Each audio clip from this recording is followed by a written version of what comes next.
So he just moved to this small town, and he's moving into this house. This guy's name is Josh. He's about 24 years old, white guy, orange hair, just graduated college. And now he's moving, close to this small town with his girlfriend. And her name is Lissa. So basically, they both, skeptical to move because they're from the city. But they end up settling down and everything's good. They go inside, and he said that his father inherited the house to him, after he passed away. So he's going down here, he checks the house out, they're dropping the bags and everything down in there. And as they get through putting the picture frames up and setting everything up, they decide to go and get some food to put in the refrigerator. So they get in their car and they go to this little supermarket. When they go in, first he doesn't realize nothing. Like, everything's normal, everyone's acting normal.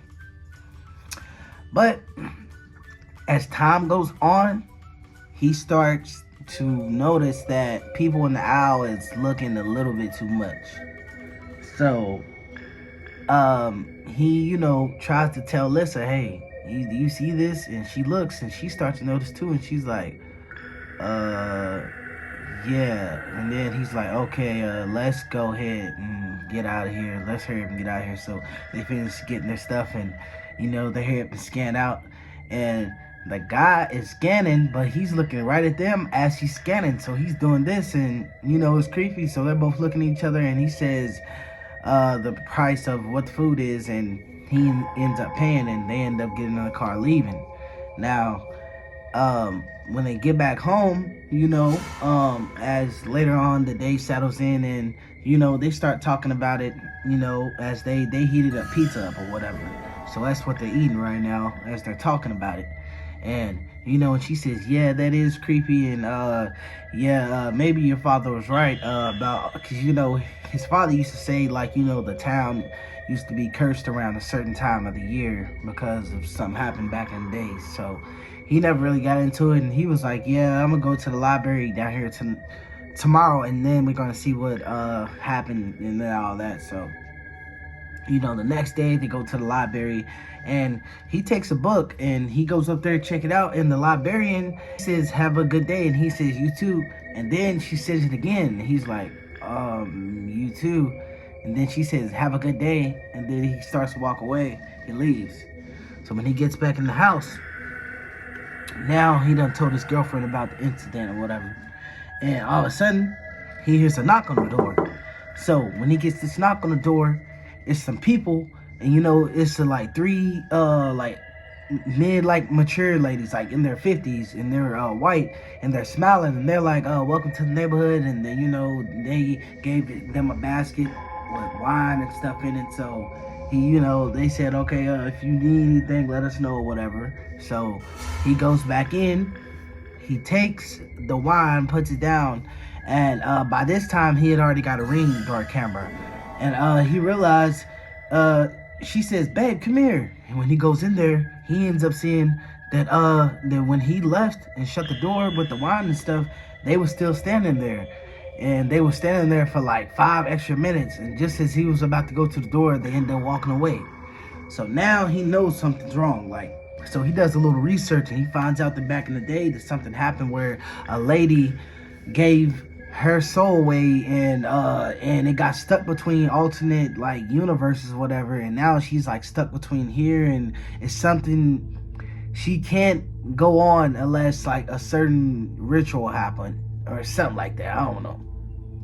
So it's weird. Yeah, I know, but basically, after that, like a few months go by, and he starts to notice that, the mailman, when he rides by, he's looking a little too much, and everyone's just smiling, and,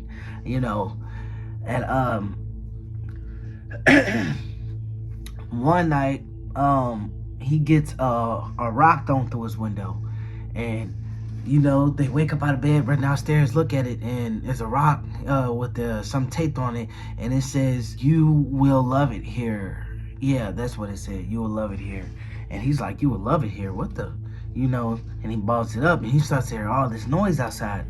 Now, when he looks outside, he sees all the neighbors coming out and they're all just looking up there.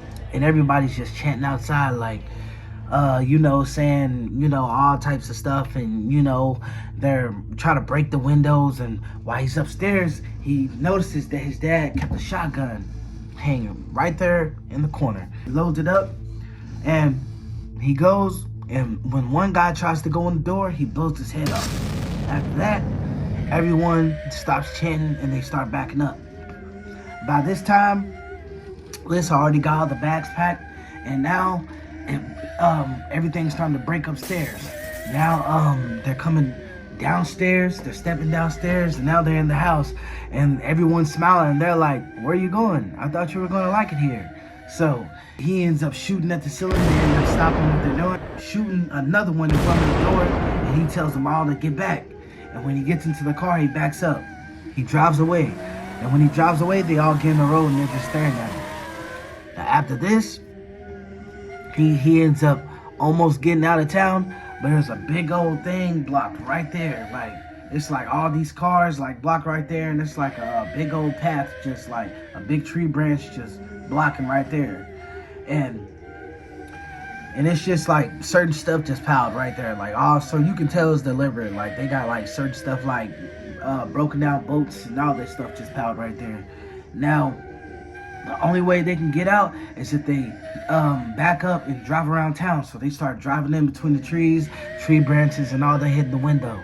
Now, when all the people start tapping on the windows, and some of them even try to open the door, and Lissa almost forgot to lock the door, and it kind of opened a little bit, but she slammed it back shut and locked it again. And the sheriff was pointing a gun at him in the front saying, he was smiling saying, get out. He ends up running the sheriff over. They end up driving out of town. And as they drive out of town, the fog just falls over and they end up getting away. If you like this story, like, comment, subscribe.